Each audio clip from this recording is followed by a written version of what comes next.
CS students, welcome to CS नंजा। जैसे कि आप सब लोगों को पता है, हमारा मैराथन शुरू हो गया है बिकॉज सीसेट के लिए आईसीएसआई के सैम्पल पेपर्स आ चुके हैं। एंड हम आज paper one business communication discuss करने वाले हैं, जिसमें आपका फर्स्ट क्वेश्चन आपको दिया हुआ है। पहले हम क्वेश्चन को पढ़ेंगे, उसको समझेंगे, उसके बाद उसके अंदर हम चीज़ें देखेंगे कि क्या हम उसके अंदर लिख सकते हैं। पहला क्वेश्चन हमारा 3 पार्ट्स में डिवाइडेड है, part A, part B and part C. और तीनों ही पार्ट्स 5-5 मार्क्स के हैं, 5 मार्क्स फॉर ईच। तो 15 मार्क्स का हमारा पहला क्वेश्चन है। एंड हमें यहाँ पे इंस्ट्रक्शन दी हुई है कि फर्स्ट क्वेश्चन इज कंपल्सरी। जो पहला क्वेश्चन है वो कंपल्सरी है। उसके बाद आप कोई भी 5 क्वेश्चंस अटेम्प्ट कर सकते हो from question number 2 to 8। 2 to 8 that means you have 7 questions left. पहला क्वेश्चन आपका कंपल्सरी रहने वाला है, वो आपको करना ही पड़ेगा। 2 to 8 के बीच में आप कोई भी 5 क्वेश्चंस कर सकते हो 7 क्वेश्चंस में से। बट मैराथन में हम पूरा पेपर डिकोड करेंगे, जैसे कि मैंने आपको प्रॉमिस किया था। तो इसलिए मैराथन के उसमें हम ये सब पेपर करेंगे, जिसमें हम देखते हैं फर्स्ट क्वेश्चन क्या है। पहले क्वेश्चन में बोला गया है, a big corporate event is being planned by PQR corporation. इतना इतना पढ़ पढ़ के समझते हैं ताकि बच्चों को इंग्लिश की हिंदी बनाने में प्रॉब्लम ना आए। एक बड़ी इवेंट कंपनी है, एक बड़ा इवेंट होने वाला है जो प्लान किया गया है पीक्यूआर कॉर्पोरेशन के अंदर, to divide work and guarantee efficiency execution. The event manager collaborates with team members from several departments. हुआ क्या, जब कोई घर पे भी फंक्शन होता है तो हमें बहुत सारे लोगों की ज़रूरत होती है। किसी की हम किसी चीज़ में ड्यूटी लगाते हैं, किसी की किसी चीज़ में ड्यूटी लगाते हैं। तो ऐसे ही यहाँ पे भी इस कॉर्पोरेशन में एक इवेंट मैनेजर है, जिसको अलग अलग लोगों के साथ कोऑर्डिनेट करना है ताकि अच्छे से एग्जीक्यूशन हो पाए इवेंट की। और उनको कोलैबोरेट करना है अलग अलग टीम मेंबर्स के साथ फ्रॉम डिफरेंट डिपार्टमेंट्स, एक ही डिपार्टमेंट से नहीं, अलग अलग डिपार्टमेंट से। Simultaneously, the manager discusses agreements, contracts, and requirements with outside clients and vendors. अब वो डिपार्टमेंट्स वाले लोगों से भी डिस्कस कर रहा है, एग्जीक्यूशन भी कर रहा है। साइमल्टेनियसली का मतलब साथ के साथ उसको मैनेजर के साथ एग्री उस मैनेजर को एग्रीमेंट डिस्कस करने हैं, कॉन्ट्रैक्ट्स डिस्कस करने हैं, कुछ रिक्वायरमेंट्स डिस्कस करनी है विद आउटसाइड पीपल, जो लोग आउटसाइडर्स हैं, कंपनी के नहीं हैं, उनके साथ। In order to solve problems and efficiently manage duties, employees at the same level often speak and work together. अब क्या कर रहे हैं कि जब किसी को कोई प्रॉब्लम सॉल्व करनी होती है, तो एम्प्लॉयज़ जो सेम लेवल पे हैं, वो एक-दूसरे के साथ बात करते हैं ताकि वो अच्छे से काम कर पाएँ।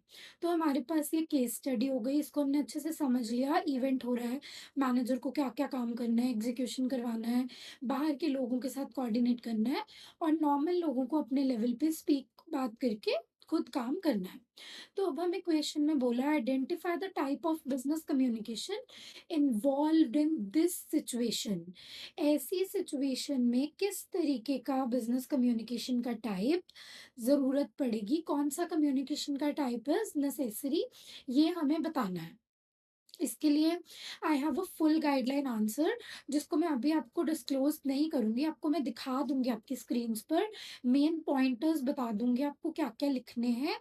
एंड उसके बाद अगर आपको फुल पीडीएफ चाहिए गाइडलाइन आंसर्स की, तो आप हमारा टेलीग्राम चैनल जॉइन कर सकते हैं। उसका लिंक आपको डिस्क्रिप्शन में भी मिल जाएगा एंड उसका यूज़र नेम भी आपको डिस्क्रिप्शन में मिल जाएगा। So let's discuss the answer. So for answer, we will first do business communication. सबसे पहले क्वेश्चन किस चीज के ऊपर है, उसके बारे में बात करते हैं। क्वेश्चन है बिजनेस कम्युनिकेशन के टाइप्स के ऊपर। तो सबसे पहले आपको छोटा सा इंट्रोडक्शन देना है कि बिजनेस कम्युनिकेशन क्या होता है। जैसे वी कैन से कुछ कुछ की पॉइंट्स मैं आपको लिख के बता रही हूँ कि ये की पॉइंट्स आप यूज कर सकते हो अपने आंसर्स में, ताकि आपको वो हेल्पफुल लगे। जैसे आई एम सेइंग कि हम स्टार्ट करेंगे with the business communication term. ऊपर आप हेडिंग लिखो, थोड़ा सा उसको रिप्रेजेंटेटिव बनाओ अपने आंसर को कि आप क्या कहना चाहते हो। So you will say business communication. Business communication basically ये क्या है? It is a systematic exchange of information. तो आपको इसमें लिखना पड़ेगा कि बिजनेस कम्युनिकेशन सिस्टमैटिक रहता है, एक सिस्टम होता है जिससे हम इंफॉर्मेशन को एक्सचेंज करते हैं। इंफॉर्मेशन मीन्स जितनी भी चीज़ें बताने वाली हैं उनको एक दूसरे के साथ एक्सचेंज करते हैं, उनको एक दूसरे के साथ बात करके सॉल्व अप करते हैं इन अ सिस्टमैटिक वे। साथ ही में हम क्या करते हैं, विद इन एन ऑर्गेनाइजेशन करते हैं इस चीज़ को, कि विद इन का मतलब इंटरनल, अंदर जितने भी एम्प्लॉयज हैं उनके बीच में बिजनेस कम्युनिकेशन होना चाहिए। एंड आउटसाइड, आउटसाइड मीन्स बाहर जितने भी एक्सटर्नल लोग हैं, एक्सटर्नल स्टेक होल्डर्स हैं कंपनी के, उनके बीच में भी कम्युनिकेशन होना चाहिए। अब हम ये कम्युनिकेशन करते क्यों हैं? हमारा मेन गोल क्या है सिस्टमैटिक एक्सचेंज ऑफ आइडियाज का within organization and outside the organization? Main goal है टू अचीव समथिंग। हर एक इंसान जब कोई काम करता है तो उसको कुछ ना कुछ अचीव करना होता है। So we do this for achieving, to achieve organisational goal. हमारा जो ऑर्गेनाइजेशन का गोल है उसको हम अच्छे से अचीव कर पाएँ, उसमें कोई प्रॉब्लम ना आए, और साथ ही में लोगों के साथ कोऑर्डिनेट बना रहे। हम कोऑर्डिनेशन से काम करें, इसलिए हम बिज़नेस कम्युनिकेशन में ये सब चीज़ें करते हैं सिस्टमैटिक तरीके से। अब हमारे पास जो केस गिवन था फर्स्ट क्वेश्चन में जो आपने पढ़ा, the case which was given, उसके अंदर उन्होंने बोला है कि किस तरीके का बिजनेस कम्युनिकेशन इस सिनेरियो में यूज होगा। तो इस सिनेरियो में अलग अलग टाइप के कम्युनिकेशन यूज होंगे, किसी एक ही टाइप के कम्युनिकेशन से ये सिनेरियो काम नहीं कर सकता। We require different types of communication, जिसमें सबसे पहला टाइप आपका, आई विल राइट यहाँ पे, आपको थोड़ा सा इजी हो जाएगा देखने में। टाइप्स, कौन से टाइप्स का कम्युनिकेशन हमें चाहिए? फर्स्ट टाइप हमारा जो होगा वो रहेगा डाउनवर्ड कम्युनिकेशन। डाउनवर्ड कम्युनिकेशन अगर आपको याद होगा, हम लेक्चर्स में भी पढ़ते हैं डाउनवर्ड कम्युनिकेशन क्या होता है। जैसे कि एक नाम बता रहे हैं आपको, डाउनवर्ड, दैट मीन्स नीचे को, नीचे को जाता हुआ कम्युनिकेशन, मतलब ऊपर से कमांड आई और नीचे हम बाकी सब लोगों को वो चीज़ बता रहे हैं, लोगों को इंश्योर कर रहे हैं कि उनको वो चीज़ समझ आ जाए, that means a downward communication. तो डाउनवर्ड कम्युनिकेशन में जब सुपीरियर सबऑर्डिनेट्स के साथ कॉन्टैक्ट करते हैं, दैट मीन्स कोई सुपीरियर, आपका कोई बॉस, आपका कोई मैनेजर आपको कोई कमांड देता है कि ये काम ऐसे नहीं ऐसे करना चाहिए था, तो सुपीरियर जब किसी सबऑर्डिनेट को कमांड देता है तो उसको बोलते हैं downward communication. Superior gives a command to subordinate. दूसरी चीज डाउनवर्ड कम्युनिकेशन में जो रहेगी ये है कि डाउनवर्ड कम्युनिकेशन इसलिए किया जाता है कि आपका हेड, आपका कोई बड़ा इंसान आपको गाइडलाइंस दे रहा है कि आपको ये काम ऐसे करना है, तो आपको अंडरस्टैंडिंग हो अपने रोल के बारे में। जब आपको अपने रोल के बारे में अंडरस्टैंडिंग होगी कि आपका बड़ा, आपका सुपीरियर आपसे क्या एक्सपेक्ट कर रहा है, क्या उसकी एक्सपेक्टेशंस हैं आपसे, तो आप अच्छे से अपना काम कर पाओगे। अगला हमारा क्या होता है, जब हमें रोल पता चल जाता है तो हम एक्सपेक्टेशंस को मैच कर पाते हैं। मान लो किसी ने मुझे काम दिया, मुझे यही नहीं पता कि उसकी एक्सपेक्टेशंस क्या है मुझसे। कोई चाहता है कि ये सिंपल सा काम है, ये इंसान 1 घंटे में करके दे दे, बट वो मुझे क्लियरली अपनी एक्सपेक्टेशंस बता ही नहीं रहा कि मुझे ये काम 1 घंटे में चाहिए, तो it will be a problem for me, क्योंकि हो सकता है मैं अपनी स्पीड पे करूँ, मेरे पास और भी 10 काम हो, मैं बीच में वो काम कर रही हूँ, बीच में ये काम कर रही हूँ, तो हो सकता है उसका काम 1 घंटे की जगह पूरा एक दिन ले करने में। तो आप पहले ही अपनी एक्सपेक्टेशंस क्लियर कर दो, वो चीज़ डाउनवर्ड कम्युनिकेशन में पॉसिबल है। और इस केस स्टडी में हमें बोला हुआ है कि the event manager communicates plans, instructions देगा, डेडलाइंस बताएगा। यहाँ पे हमें ये देखो, अगर आप देख सकते हो, आप चेक कर सकते हो यहाँ पे, कि यहाँ पे बोला हुआ है कि event manager have to divide work, guarantee की एफिशिएंसी के साथ सारा काम हो और उसको बाकी टीम मेंबर्स के साथ काम करना है, इसलिए वो उस चीज़ को बाँटेगा, उस जगह पे वो क्या करेगा, डाउनवर्ड कम्युनिकेशन यूज़ करेगा। उस केस में वो डाउनवर्ड कम्युनिकेशन यूज़ करेगा। साथ ही में जो हमारा डाउनवर्ड कम्युनिकेशन है, हम उसकी बात कर रहे हैं। तो डाउनवर्ड कम्युनिकेशन से क्या होता है, आपको एक क्लियर कमांड मिल गई। जब आपको एक क्लियर कमांड मिल जाती है, तो आप हमेशा डिसिप्लिन से काम करते हो। You know what is your expectations, आपका काम क्या है, तो आप हमेशा डिसिप्लिन बनाकर रखते हो और आप डिसिप्लिन के साथ ही काम करते हो। अपना प्रॉपर वर्क पे आपका कंट्रोल रहता है, यू नो कितने टाइम में कौन-सा काम कंप्लीट करना है। So this is downward communication. Second type of communication जो यहाँ पे यूज हो रहा है, दैट इज वर्टिकल और हॉरिजॉन्टल और लेटरल कम्युनिकेशन। हॉरिजॉन्टल और लेटरल कम्युनिकेशन। जो हमारा हॉरिजॉन्टल कम्युनिकेशन होता है, उसको लेटरल भी बोला जाता है। हॉरिजॉन्टल का मतलब क्या होता है, एक ही लाइन में जब कम्युनिकेशन होता है तो वो हॉरिजॉन्टल कम्युनिकेशन कहलाता है। दैट मीन्स डाउनवर्ड में तो ऐसे नीचे को जा रहा था, हॉरिजॉन्टल में इस तरीके का कम्युनिकेशन होगा। यहाँ पे सेम लेवल पे लोग बैठे हैं जो एक दूसरे के साथ कम्युनिकेट कर रहे हैं। हॉरिजॉन्टल कम्युनिकेशन इस केस में क्यों है? इस केस में हॉरिजॉन्टल कम्युनिकेशन इसलिए है बिकॉज़ उन्होंने बोला है कि जो हमारा मैनेजर है, इवेंट प्लानर है, उसको सेम लेवल ऑफ एम्प्लॉइज़ के साथ बात करनी है और उनको एक दूसरे के साथ अच्छे से बात करनी है ताकि वो वर्क को कोऑर्डिनेट कर पाएँ। ऐसी सिचुएशन में जब सेम लेवल की बात होती है, तो हॉरिजॉन्टल कम्युनिकेशन यूज़ होता है। हॉरिजॉन्टल कम्युनिकेशन में सब एम्प्लॉइज़ एक ही लेवल के होंगे, that means same hierarchy. Hierarchy का मतलब एक ही लेवल के लोग, एक ही लेवल की हायरार्कियल मैनेजरियल स्किल्स उनके पास, कि वो सब एक ही लेवल में काम करते हैं। अगर सब मैनेजर्स हैं, तो सबकी सेम कैपेसिटी है टू वर्क। तो यहाँ पे अलग-अलग डिपार्टमेंट्स हैं, कुछ भी है, पूरे लेवल ऑफ डिपार्टमेंट में हॉरिजॉन्टल एंड सेम हायरार्की का काम रहेगा। दूसरा, जब आपका कम्युनिकेशन पूरा अपने लेवल पे अच्छे से होता है, हॉरिजॉन्टल कम्युनिकेशन अच्छा है, तो आप जो डिलेज़ होते हैं आपके काम को, उसको रिड्यूस कर सकते हो। रिड्यूसेस द डिलेज़, ये मेन क्या करता है, डिलेज़ को रिड्यूस करता है।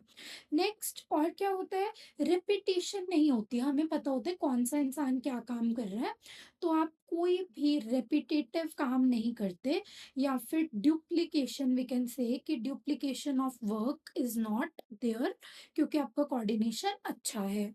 इंटर डिपार्टमेंट कोऑर्डिनेशन बहुत ज़रूरी है इस तरीके के कम्युनिकेशन में, कि आपकी आपस में बनती हो और इंटर डिपार्टमेंट कम्युनिकेशन आप रखने के लिए इंटरेस्टेड हो।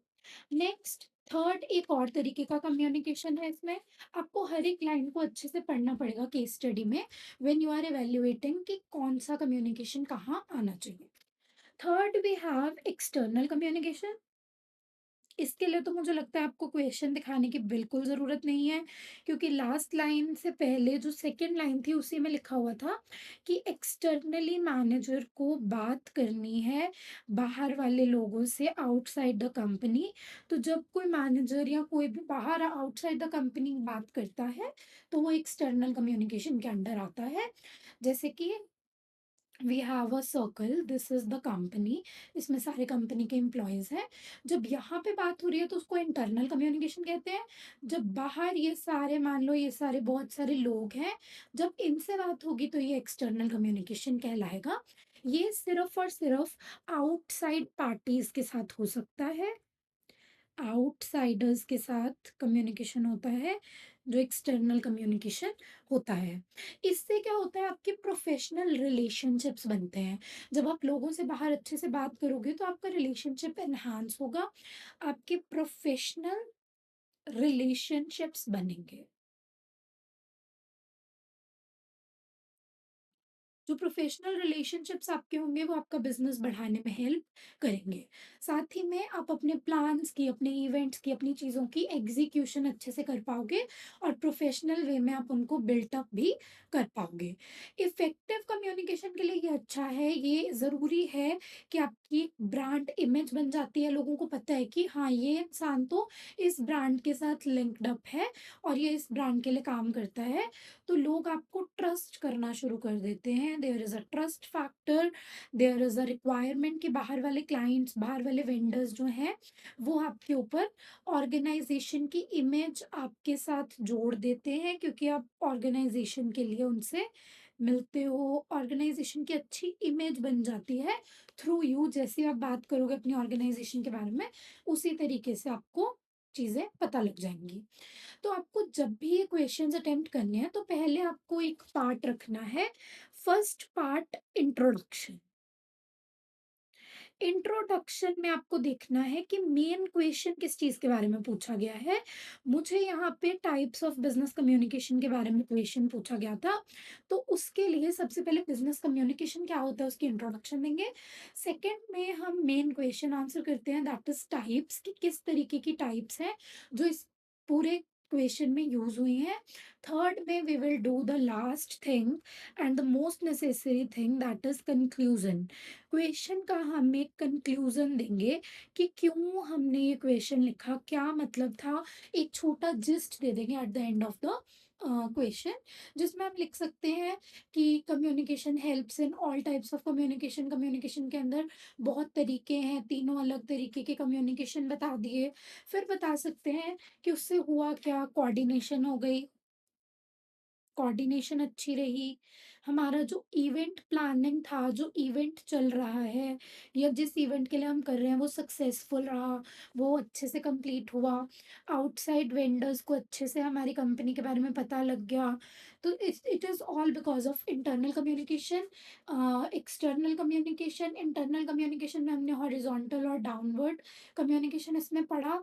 एंड इससे क्या होगा, एट द एंड गोल जो कंपनी का ऑर्गेनाइजेशनल गोल है वो अचीव हो पाएगा और डेडलाइंस कंप्लीट हो पाएँगी ऑन द कंप्लीट टाइम। जितना टाइम आपको बोला उतने में ही चीज़ें हो जाएँगी।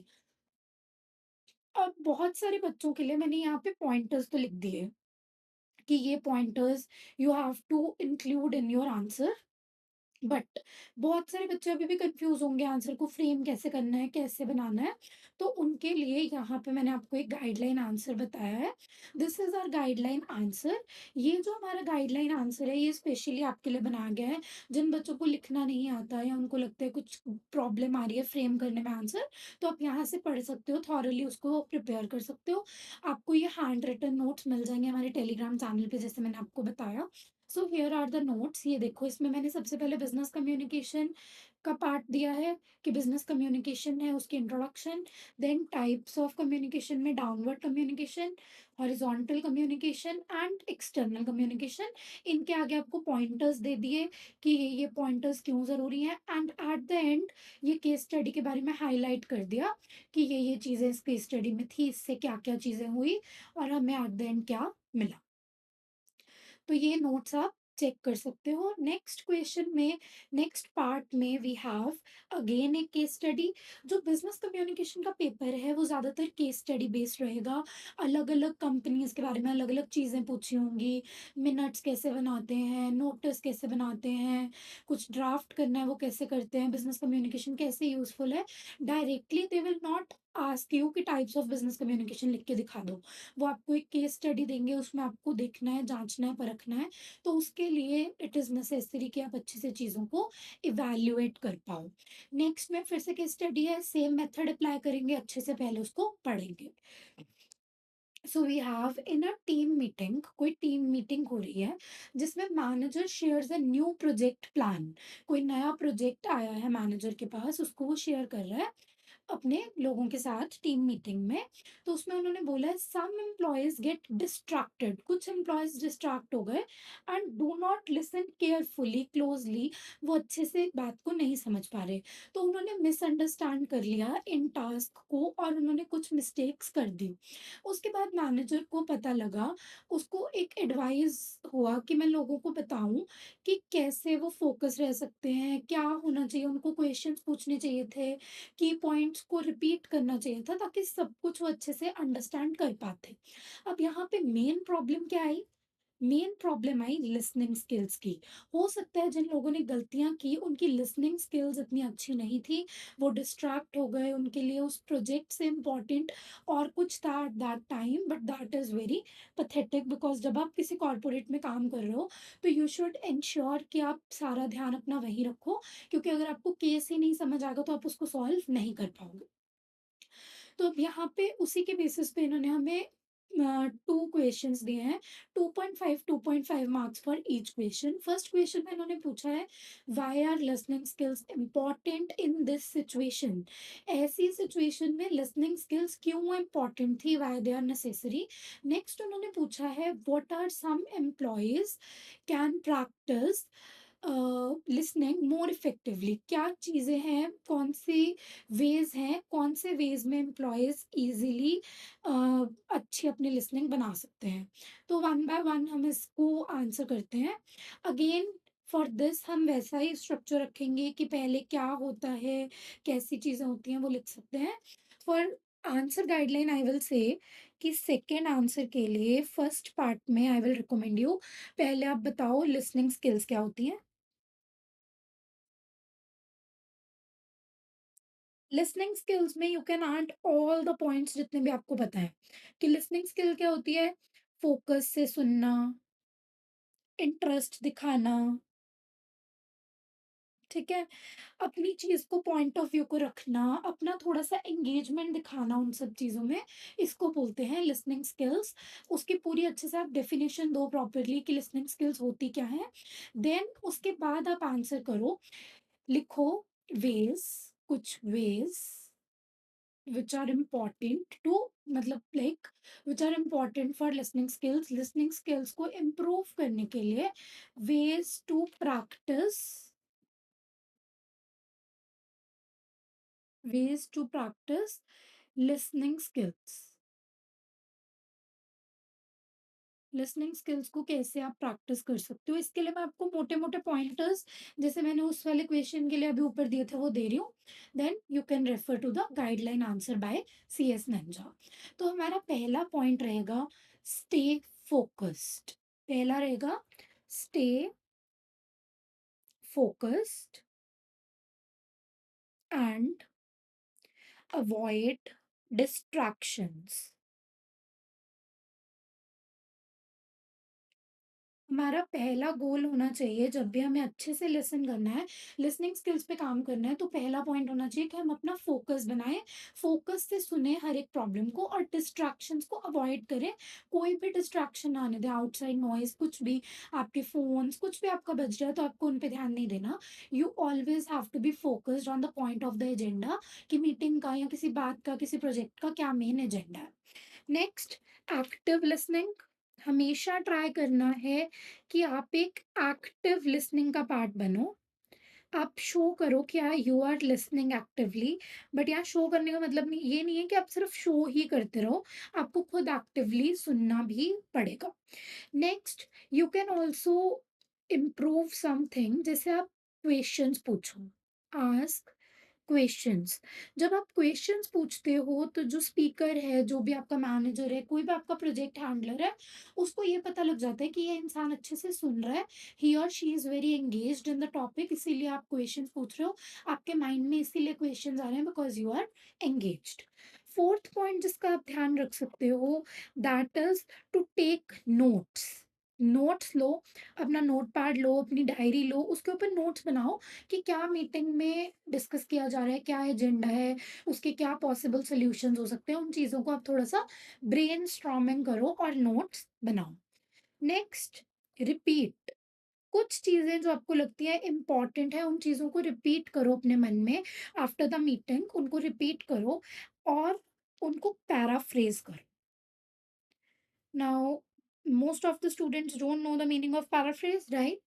सो पैराफ्रेज का मीनिंग होता है कि एक ही चीज को आप दोबारा से रीफ्रेज अलग तरीके से लिख रहे हो, पैराफ्रेज करके लिख रहे हो, कुछ वर्ड्स चेंज करके लिख रहे हो फॉर मेकिंग सम की पॉइंट्स, कुछ मेन की पॉइंट्स बनाने हैं जिसमें आपको लग रहा है एक पूरी लाइन बहुत बड़ी है तो आप उसको छोटा करके पैराफ्रेज करके नोट्स में कन्वर्ट करके लिख सकते हो। ये कुछ 5 मैंने आपको एग्जांपल्स बता दिए जो आगे आप एक्सप्लेन कर सकते हो। इन मेन पॉइंटर्स को हेडिंग्स बनाओ, उसके अंदर एक्सप्लेन करो कि ये होते क्या है। क्वेश्चन आस्क करने से आपको सामने वाले को पता लगता है कि you are engaged in the thing. Notes बनाओ, पैराफ्रेज करो, पैराफ्रेजिंग के बारे में लिख दो क्या होता है। तो ये सारी चीज़ें आप एक्सप्लेन कर सकते हो when you are going to tell about listening skills. Then उसके बाद आपको पता है ये क्वेश्चन 2 पार्ट्स में डिवाइडेड है, मतलब यही वाला part B part of question 1। तो इसके लिए आप क्या करोगे, छोटा सा एक कंक्लूजन दोगे। हर एक क्वेश्चन के बाद अगर आप कंक्लूजन दोगे तो ये बहुत इम्पैक्टफुल लगेगा टू द चेकर एंड आपको इससे इम्प्रेसिव, मतलब आपका पेपर इम्प्रेसिव लगेगा कि बच्चे ने अच्छे से पेपर को अटेम्प्ट किया है। सो कंक्लूजन में यू कैन से कि हम जब इफेक्टिव लिसनिंग करते हैं, लिसनिंग स्किल्स इंप्रूव करते हैं, उससे होता क्या है, एक क्लियर अंडरस्टैंडिंग बन जाती है। एक क्लियर अंडरस्टैंडिंग बन जाती है आपके माइंड में कि आपको क्या करना है। मिस्टेक्स करने की जो डिमांड है वो कम हो जाती है। So you will always avoid mistakes. Mistakes को आप अवॉइड करते हो, आपके माइंड में वो चीज़ें रहती हैं अंडरस्टैंडिंग की वजह से। उसके अलावा सेम वही, आपका फोकसिंग पॉइंट अच्छा हो जाता है, आप अच्छे से फोकस करते हो। ठीक है, एट एंड द एंड आप बोल सकते हो कि इस सब चीज़ों से होगा क्या, ये सब हम करना क्यों चाहते हैं। The ultimate and main goal of doing these things is success, कि हमें सक्सेस मिले। So successful completion of project. Manager को कम मिस्टेक्स मिलेंगी, मिस्टेक्स नहीं मिलेंगे आपके काम में, तो you will always do successful completion of project. आपका प्रोजेक्ट का कंप्लीशन सक्सेस हो जाएगा। ठीक है, तो यहाँ पे आपका हमारा फर्स्ट क्वेश्चन का बी पार्ट भी क्लियर होता है। Now I will show you the answer, guideline answer for this. Here is the guideline answer. सबसे पहले हमने बताया इफेक्टिव लर्निंग होती क्या है, it is a crucial part, ज़रूरी है, क्यों होनी चाहिए, उससे क्या होता है, इफेक्टिव लर्निंग के इम्पोर्टेंस भी बता सकते हो आप। इसमें मैंने थोड़ा-सा ज़्यादा लिखा है क्योंकि आप, मैं ये चाहती हूँ कि आप ज़्यादा पढ़ के जाओ ताकि आप अगर एग्ज़ाम में कुछ पार्ट ज़रा-सा भूल भी जाओ किसी क्वेश्चन का, तो आप उसमें अपना कुछ बना के लिख लो मेन की पॉइंटर्स से। तो मेन की पॉइंटर्स में मैंने बता दिया इफेक्टिव लिसनिंग क्या होती है, उसकी इम्पोर्टेंस क्या है, मिसअंडरस्टैंडिंग नहीं होती, मिसअंडरस्टैंडिंग इम्प्रूव हो जाती है, अवॉइड होती है, एक्यूरेसी अच्छी होती है, प्रोडक्टिविटी होती है, आप ज़्यादा काम कर सकते हो उतने टाइम में, एक इफेक्टिव कम्युनिकेशन बन जाता है और टीम का कोऑर्डिनेशन रहता है। Then ways to practice effective listening में सेम जो हमने वहाँ किए, क्वेश्चंस पूछो, नोट्स लो, and at the end we have a conclusion. Listening skills are essential to ensure clear understanding. ऐसे करके आप पूरा एक कंक्लूजन फ्रेम अप कर सकते हो। तो यहाँ हमारा बी पार्ट भी खत्म होता है। Let's move forward to our C part of this question. तो C part of the question, very small question, तो जिसका मतलब अच्छे से आपको समझ आ रहा है कि सी पार्ट में कोई, उन्होंने आपको यहाँ पे कुछ बड़ा नहीं दिया हुआ, कोई केस स्टडी नहीं दी हुई। They just provide you a simple question about public relations. Public relation PR is essential for shaping a companies image. बोला गया है कि पीआर, पब्लिक रिलेशंस इसेंशियल मतलब ज़रूरी है किसी कंपनी की इमेज बनाने के लिए और स्टेक होल्डर्स के साथ रिलेशनशिप बनाने के लिए। It is essential for companies image and maintaining stakeholders relationship. तो इस बेसिस पे ये जो एक स्टेटमेंट दी है, इसके बेसिस पे हमें इंपॉर्टेंस बतानी है पब्लिक रिलेशंस की, कि बिजनेस में क्या इंपॉर्टेंस है और उसके की फंक्शंस डिस्कस करने हैं कि what are the key functions of a public relationship और पब्लिक रिलेशंस। तो इसके लिए हम क्या करेंगे? इसके लिए हमारे पास फर्स्ट क्वेश्चन का सी पार्ट है। सेम वही फॉर्मेट फॉलो करते हैं। सबसे पहले बताते हैं पब्लिक रिलेशंस होते क्या हैं। When you listen the word public relations तो आपके माइंड में सबसे पहले क्या आता है? पब्लिक रिलेशंस का मतलब होता है पीआर, मतलब लोगों के साथ रिलेशन बनाना। आपकी जो भी कंपनी है उसके अंदर आपको लोगों के साथ रिलेशन बनाना है। तो ये बेसिकली एक स्ट्रैटेजी है। दिस इज अ स्ट्रैटेजी जिसके बेसिस पे इस स्ट्रैटेजी को फॉलो करके आप लोगों के साथ कम्युनिकेट करते हो। यू मेक कम्युनिकेशन, एक कम्युनिकेशन प्रोसेस से कम्युनिकेट करते हो लोगों के साथ, making a strategy about public relations. उसके बाद आप क्या करते हो एक ऑर्गेनाइजेशन में? ये पब्लिक रिलेशंस क्यों होने चाहिए एक ऑर्गेनाइजेशन में? क्योंकि इससे क्या होता है, पॉजिटिव ब्रांड इमेज बनी रहती है। लोगों को ब्रांड के बारे में अवेयरनेस हो जाती है कि कंपनी एक हमारे नाम की भी कंपनी है, हम यूज़फुल हैं, हमारा क्या काम है, क्या चीज़ें हम प्रोवाइड करते हैं, ये लोगों को अवेयरनेस हो जाती है और लोगों के माइंड में एक पॉजिटिव इमेज बन जाती है, जिसकी वजह से ये जो पॉजिटिव ब्रांड इमेज बनी है उसकी वजह से हमारे पास कस्टमर्स आएंगे, हमारी कंपनी में लोग मनी लगाएंगे तो हमारी कंपनी में स्टेक होल्डर्स आएंगे जो हमारी कंपनी के शेयर्स खरीदने में इंटरेस्टेड होंगे। ठीक है? पीआर के बहुत सारे बेनिफिट्स होते हैं, बट आप उतने ही लिखो लिमिटेड जितने आपको बताए गए हैं, बिकॉज़ उससे ज़्यादा आप लिखोगे तो ओवर अटेम्प्टिंग के भी मार्क्स कटते हैं। तो जहाँ पे आपको लगता है कि ये चीज़ें इंपॉर्टेंट हैं, छाँट-छाँट के आप वहाँ से वो भी लिख सकते हो। बाकी जो मैंने आपको पॉइंटर्स बताए हैं दे आर एक्चुअली एक्यूरेट, तो आप उन पे तो उनको तो आप आगे एक्सप्लेन कर ही सकते हो। नेक्स्ट और क्या होता है, जब पॉजिटिव ब्रांड इमेज बनती है हमारी तो हमारी गुडविल बन जाती है कंपनी की। गुडविल क्या होता है? गुडविल एक ऐसी चीज़ होती है जो इंटेंजिबल है, आपको दिखती नहीं, बट मार्केट में आपकी कंपनी की गुडविल होती है कि सब आपकी कंपनी को जानते हैं, पहचानते हैं।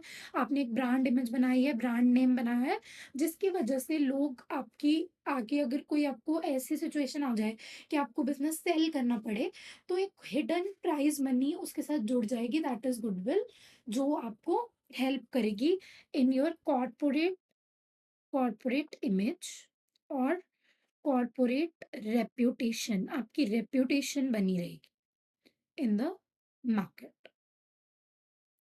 तो इतने में हमने सबसे पहले पब्लिक रिलेशन बता दिया वो होती क्या है। देन उसके बाद हम पब्लिक रिलेशंस की इम्पोर्टेंस बताते हैं, क्यों ज़रूरी है। अभी तक हमें बहुत सारी चीज़ें पॉइंटर्स पता लग ही गए हैं कि क्यों ज़रूरी है, बट उसके बाद भी हम मैं आपको इम्पोर्टेंस के पॉइंटर्स दे देती हूँ ताकि आपके लिए ईज़ी रहे। इम्पोर्टेंस में पहली चीज़ same, positive corporate image.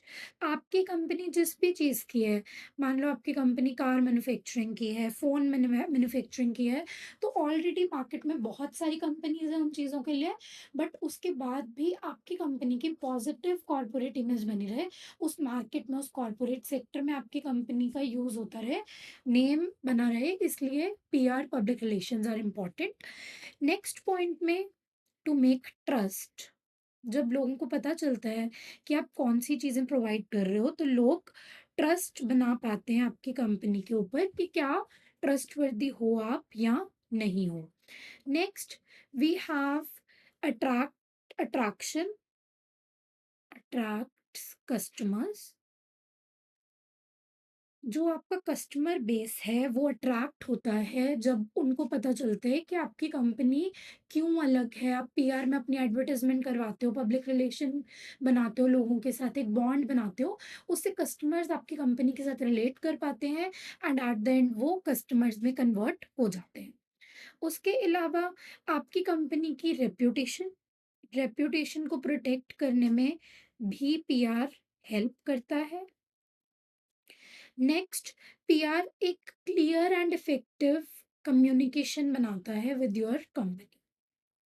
Clear and effective communication लोगों के साथ बनाता है और आप लोगों को जब सच बताते हो अपनी कंपनी के बारे में सब कुछ, अच्छे से उनके साथ कम्युनिकेट करते हो, उनको चीज़ें बताते हो, तो लोग इम्प्रेस होते हैं कि हाँ, ये तो हमसे कुछ छुपाते ही नहीं है। अगर कंपनी में अगर थोड़ी-सी गड़बड़ हो गई, कुछ भी हो गया, आप लोगों को बताओगे तो उससे आपका लोग भरोसा बनाते हैं, ट्रस्ट करते हैं। नेक्स्ट उन्होंने हमें पूछा what are the functions of PR. इसके बाद इन्होंने हमसे पूछा कि फंक्शंस क्या होते हैं पीआर के। तो मैं आपको फंक्शंस के भी कुछ पॉइंटर्स दे देती हूँ। फंक्शंस आर, क्या फंक्शंस हैं पीआर के? सो इन फंक्शंस, फर्स्ट फंक्शन में वी विल से कि पहला फंक्शन रहेगा मीडिया रिलेशंस। Media relations. अब यहाँ पे मीडिया रिलेशंस का मतलब है कि अलग-अलग चैनल्स के थ्रू आप मीडिया रिलेशन रख रहे हो, मीडिया के थ्रू रिलेशन रख रहे हो विद द कस्टमर। आज के टाइम में जो डायरेक्ट मार्केटिंग थी, लोगों के घर में जाना, हर एक इंसान के साथ रीच करना, उनके साथ 1-1, 2-2 घंटा बैठे रहना, अपने ब्रांड के बारे में बताना, वो बहुत पिछड़ी हुई स्ट्रैटेजी मानी जाती है। लोगों के पास इतना टाइम नहीं है, तो इसलिए आजकल मीडिया रिलेशंस होते हैं। अलग-अलग कम्युनिकेशन चैनल्स पे आप रिलेशनशिप बनाते हो। फॉर एग्ज़ाम्पल आपका क्या रिलेशनशिप होगा किस चैनल पे? जैसे मान लो सोशल मीडिया पे we have Instagram, we have Facebook, we have email. हमारे पास अलग-अलग चैनल्स हैं जिनके ऊपर हम मीडिया रिलेशंस बनाते हैं। Next, corporate communication. मार्केट में हमारे पास जब कम्युनिकेशन होता है, तो कॉर्पोरेट कम्युनिकेशन होना ज़रूरी है। कॉर्पोरेट कम्युनिकेशन का मतलब यही नहीं है सिर्फ कि आप अपने जो कस्टमर्स हैं उनके साथ कम्युनिकेशन बना रहे हो। कॉर्पोरेट कम्युनिकेशन आल्सो मीन्स कि जो आपके एडवांटेज होल्डर्स हैं, जो बाकी कंपनीज़ हैं आपके इन इसी लाइन में, आपकी इसी फील्ड में, for maintaining mobile manufacturing, car manufacturing, उनके साथ भी आपके रिलेशंस अच्छे हैं। You don't have any beef with any company. Competitive as है कि आप कॉम्पिटिशन रखोगे उनके साथ, but you don't have any beef on personal level on for that companies. Next we have crisis management. Crisis का मतलब होता है कि हमारी कंपनी पे कुछ मुसीबत आ गई, कुछ प्रॉब्लम आ गई इन टर्म्स ऑफ मनी या कुछ भी, तो क्या होगा, हमारे पास एक क्राइसिस मैनेजमेंट की एडवांटेज रहती है कि लोगों को हमारे बारे में पता है, हम कंपनी में शेयर्स इश्यू करेंगे, हमें मनी चाहिए, हम कैपिटल ऑथराइज करने के लिए शेयर्स इश्यू करेंगे, तो उससे क्या होगा, हमें वो जो ऑथराइजेशन वाला कैपिटल है, शेयर कैपिटल है, लोग हमारी कंपनी में इन्वेस्ट करेंगे, तो हमारी कंपनी में मनी आ जाएगा और फाइनेंशियल क्राइसिस या किसी भी तरीके की इमरजेंसी से हमारी कंपनी सेफगार्ड रहेगी, हमारी रेपुटेशन बनी रहेगी। Next next we have non paid form है ये एडवर्टाइजमेंट की। नॉन पेड प्रमोशंस हैं। जो पीआर होती है उसके अंदर आप मनी ज़्यादा नहीं लगाते हो, money is not the main focus, it is a non paid form of promotion a PR is, ठीक है? Next we have it builds goodwill. PR से आपकी कंपनी की गुडविल भी बनी रहती है, so it builds goodwill as well. तो यहाँ पे we have the main pointers for this. पहले पब्लिक रिलेशंस क्या होते हैं, उनमें क्या-क्या आना चाहिए, then what is the importance of it and then what is the functions of it, and उसके बाद same at the end you can give a conclusion. आप एक कंक्लूज़न दे दो at the end of it कि PR PR अच्छे बनाने की वजह से काफ़ी चीज़ें अच्छी हो जाती हैं, रिलेशंस बना सकते हो आप लोगों के साथ, क्राइसिस मैनेजमेंट, वही सब पॉइंट्स आप आगे दोबारा से लिख सकते हो। As you can see over here, we have public relations, PR किसे कहते हैं? Then we have public relations को मेंटेन करने से क्या होता है, इम्पोर्टेंस क्या है, ये पॉइंटर्स में मैंने आपको इम्पोर्टेंस दे दी, what is the importance of it. Then I have given you की फंक्शंस ऑफ पब्लिक रिलेशंस, क्या-क्या फंक्शन है पब्लिक रिलेशंस के। देन उसके बाद it main thing we have given the conclusion, जिसमें अपनी कंपनी के बारे में सब कुछ लिख दिया। क्राइसिस मैनेजमेंट होगी, कॉर्पोरेट कम्युनिकेशन बनेगा, ये सारी चीजें हमने बता दी। और साथ ही में eight the and I have given you a line जिसमें बताया गया है, long term success of the business is necessary. Long term success जरूरी होती है बिजनेस में। आई होप आपको फर्स्ट क्वेश्चन पूरा क्लियर हो गया होगा। पहला क्वेश्चन के तीनों पार्ट्स हमने क्लियर कर लिए हैं। सेकेंड क्वेश्चन में we have a paragraph and इस पैराग्राफ को आपको पढ़ के कुछ क्वेश्चंस के आंसर्स देने हैं। तो it is like a unseen paragraph, but इसको हम थोड़ा सा अच्छे से करेंगे क्योंकि कुछ चीजें बच्चों को समझ नहीं आती। तो हम एक काम करेंगे, पहले एक पैराग्राफ पढ़ेंगे, उसको थोड़ा सा एक्सप्लेन करेंगे, देन नेक्स्ट पैराग्राफ पढ़ेंगे, उसको थोड़ा सा एक्सप्लेन करेंगे, देन हम क्वेश्चंस को डिस्कस करेंगे। So let's start with our A part. A part में they have given us a paragraph, पढ़ते हैं। Micro, small and medium enterprises (MSMEs) are a critical part of India's economy. They act as the backbone of economic growth, providing employment, promoting entrepreneurship, and contributing significantly to the country's GDP and exports. According to recent data, India has over 63 million MSMEs employing more than 110 million people across both urban and rural areas. These enterprises operate in manufacturing, services, handcrafts, and small scale industries. MSMEs are especially important for employment generation. Unlike large industries, MSMEs require less capital investment but can create a large number of jobs. Many people in rural and semi urban areas, including those with limited formal education, find meaningful employment in these enterprises. By doing so, MSMEs help reduce poverty and promote inclusive economic growth. They also encourage entrepreneurship, allowing individuals to start their own business with relatively small investments. सो अभी आप लोगों को पता लगा होगा कि बहुत जल्दी जल्दी मैंने पढ़ दिया, but I will explain you, तो आपको वो समझ आ जाएगा। उन्होंने बेसिकली एमएसएमईज के बारे में बताया है कि एमएसएमईज होती क्या है। माइक्रो स्मॉल मीडियम एंटरप्राइजेस, बड़ी बड़ी एंटरप्राइजेस नहीं, छोटी माइक्रो स्मॉल और मीडियम एंटरप्राइजेस जो इंडिया की इकोनॉमी के लिए बहुत इंपॉर्टेंट है। उससे एम्प्लॉयमेंट जनरेट हो रही है, वो अच्छे से जीडीपी में कंट्रीब्यूट कर रहे हैं। और रीसेंट डाटा के हिसाब से 63 million MSMEs are there in India, जिसमें ऑलमोस्ट 110 मिलियन लोग काम कर रहे हैं। अलग अलग सेक्टर्स के एमएसएमईज हैं। इम्पॉर्टेंट एम्प्लॉयमेंट जनरेशन है इनके साथ। और बहुत सारे लोगों को पॉवर्टी से बाहर निकालने के लिए एमएसएमईज ने काम करना शुरू किया है। बहुत सारे पुअर लोगों को भी जॉब मिल रही है। Next, we have the Indian government provides extensive support to MSMEs through various policies, schemes, and programs. For instance, the Prime Minister's Employment Generation Program offers financial assistance to new entrepreneurs to set up micro enterprises.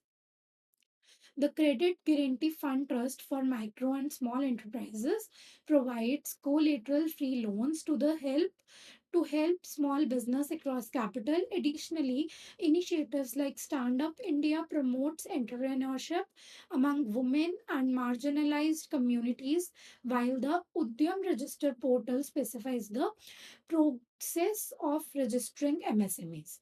अब अच्छा तरीका क्या है इसको करने का? सबसे पहले आप ये वाला जो पूरा हमने पैराग्राफ पढ़ा, इसके अंदर ध्यान में रखो कि मेन इंट्रोडक्शन है एमएसएमईज के बारे में, लोगों को रिड्यूस पॉवर्टी एंड क्या-क्या फिगर्स हैं, कितनी एमएसएमईज हैं, क्या वो कर रही हैं, ये सब चीज़ें इसमें बताई हैं।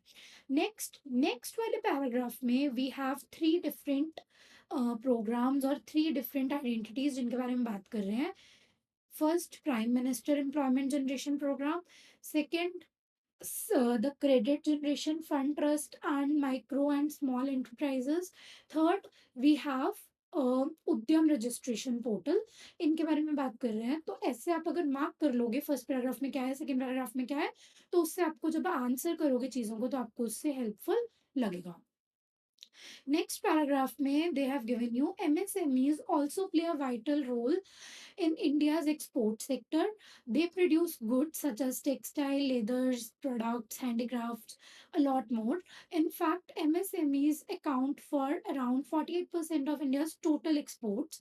तो बेसिकली इस वाले पैराग्राफ का क्या मेन मोटिव है? एक्सपोर्ट सेक्टर, किस तरीके के गुड्स हमारे एक्सपोर्ट हो रहे हैं, कितने परसेंट इंडिया में एक्सपोर्ट है, helping the country earn foreign exchange के बारे में बात आ गई, हमारी ग्लोबल ट्रेड पोजीशन के बारे में बात आ गई, कौन सी स्टेट्स को एमएसएमईज बोला जाता है। Gujarat, Maharashtra, Tamil Nadu and Karnataka are known for their thriving MSME clusters, कि गुजरात, महाराष्ट्र, तमिलनाडु और कर्नाटका में बहुत सारे एमएसएमई के क्लस्टर्स हैं जो कि अलग अलग सेक्टर्स में स्पेशलाइज्ड हैं। बट एमएसएमईज कुछ प्रॉब्लम्स, चैलेंजेस भी फेस कर रही हैं, उनके बारे में भी बताया है।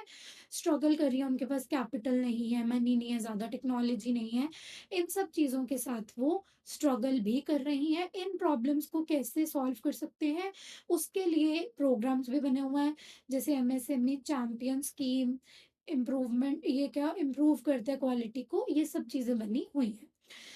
Then MSME also contribute to sustainable development in India. अगले पैराग्राफ में हमें सस्टेनेबल डेवलपमेंट इन इंडिया के बारे में बात कर दी कि इको फ्रेंडली मैन्युफैक्चरिंग है, एम्प्लॉयमेंट अच्छे से जनरेट हो रही है, रूरल सेक्टर डेवलप हो रहा है, माइग्रेशन सिटीज रिड्यूस हो रही है, ये सारी चीज़ें इस पैराग्राफ में। लास्ट पैराग्राफ में they have given you the main conclusion, जिसमें बताया है कि इंडिया के लिए क्यों ये सेक्टर ज़रूरी है, सारे पैराग्राफ्स का सम अप करके बता दिया।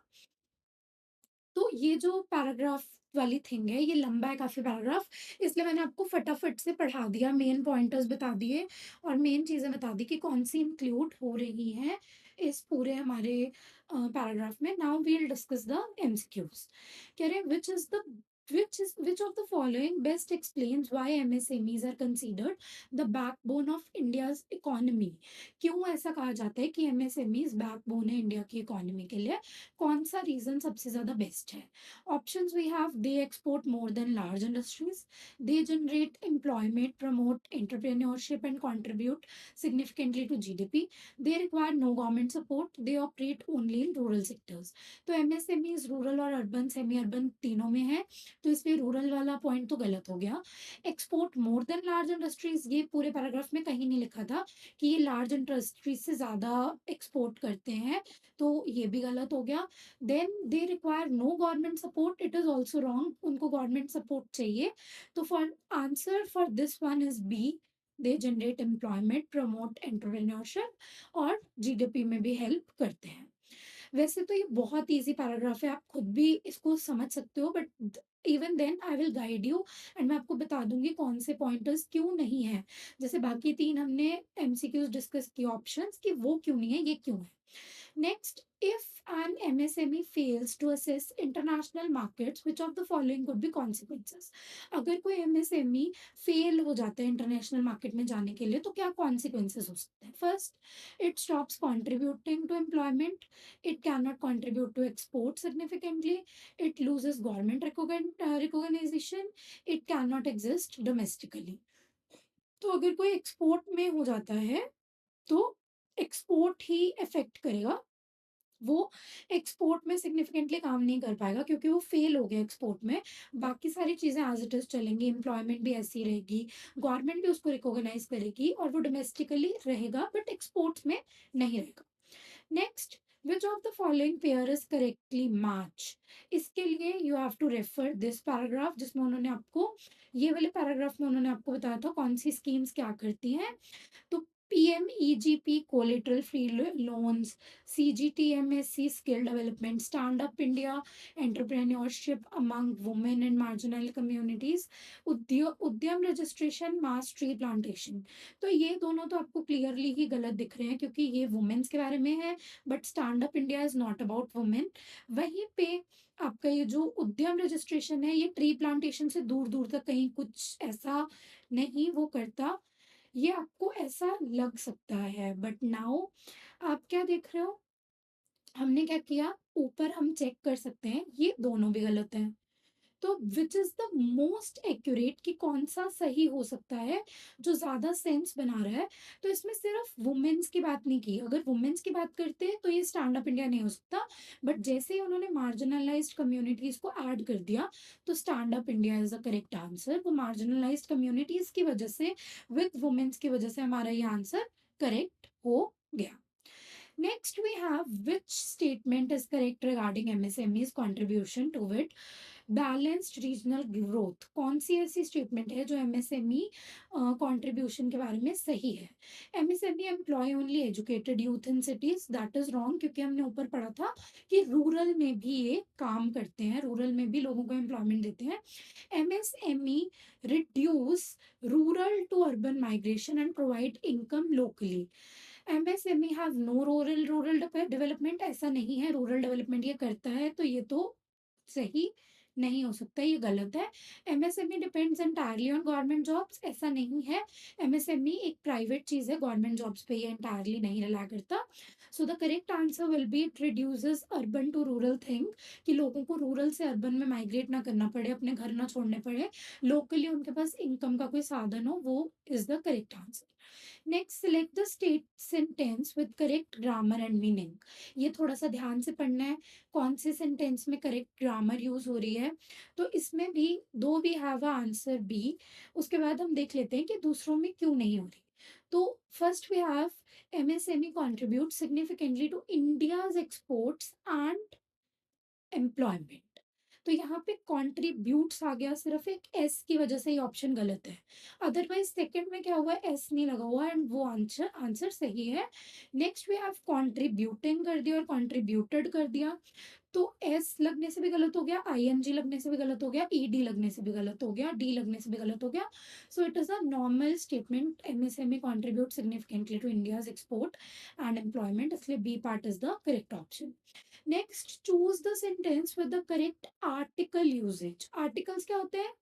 आर्टिकल सुनते सार आपके माइंड में बात आ जानी चाहिए, ए, and the.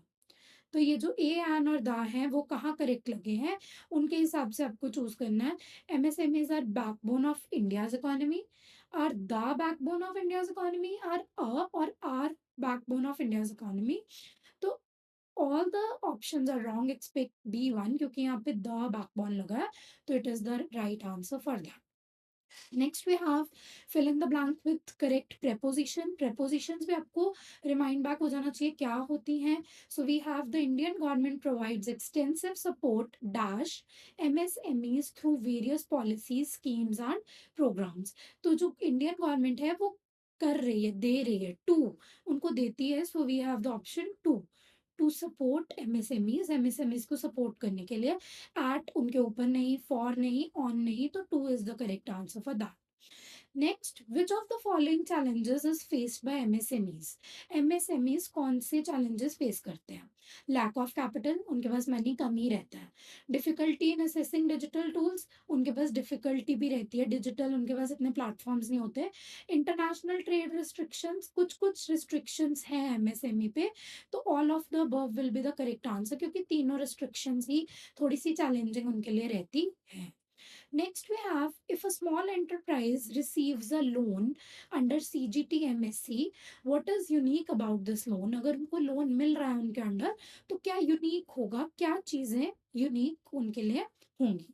So it must be repaid in 1 year, ऐसी कोई ऑब्लिगेशन नहीं लगाते। Next, it can be use only for exporting goods, ऐसी भी कोई ऑब्लिगेशन नहीं है, आप उस मनी को अपना बिजनेस बढ़ाने के लिए भी यूज कर सकते हो। It is given only to large industries, ऐसा नहीं है एमएसएमई को मिल रहा है तो लार्ज इंडस्ट्रीज को तो मिलना नहीं चाहिए, या उनके लिए नहीं होता main. It requires no collateral, that is right, उसके लिए आपको कोई कोलेटरल देने की जरूरत नहीं है, कुछ गिरवी रखने की जरूरत नहीं है। Next we have which of the following statements is correct, कौन सी स्टेटमेंट सही है ये बताना है हमें। MSMEs are vital only for urban industrial growth, सिर्फ अर्बन इंडस्ट्रियल ग्रोथ के लिए वाइटल है। MSMEs helps in sustainable and inclusive development by generating local employment बनाते हैं। MSMEs operate only with government subsidies, ऐसा नहीं होता, सिर्फ गवर्नमेंट से नहीं करते, प्राइवेट से भी कर सकते हैं। MSMEs contribute nothing to the India's GDP, ऊपर ही हमने पढ़ लिया था कि इंडिया जीडीपी में ये कंट्रीब्यूट करते हैं। So the answer will be B part, MSMEs help in sustainable and inclusive development by generating local employment. तो ये हमारा जो पूरा पैराग्राफ था, जो हमारा पैराग्राफ वर्किंग थी, ये एक ही पैराग्राफ 10 एमसीक्यूज़ का, आपका 10 मार्क्स का था। उसके बाद we also have second part of this question, क्योंकि ये हमारा ए पार्ट था। सेकेंड पार्ट भी है हमारे पास इस क्वेश्चन का, वो भी हम अभी डिस्कस कर लेंगे। ये वाले पार्ट तक आई होप आपको अभी तक समझ आ गया है। अगर आपके कोई भी डाउट्स होते हैं, ये आंसर कैसे आया, क्या कैसे आया, वो चीज़ें आप डाउट सेक्शन में नीचे कमेंट भी कर सकते हो। एंड अगर आपको कुछ नहीं भी समझ आता तो आप हमसे दोबारा पूछ भी सकते हो।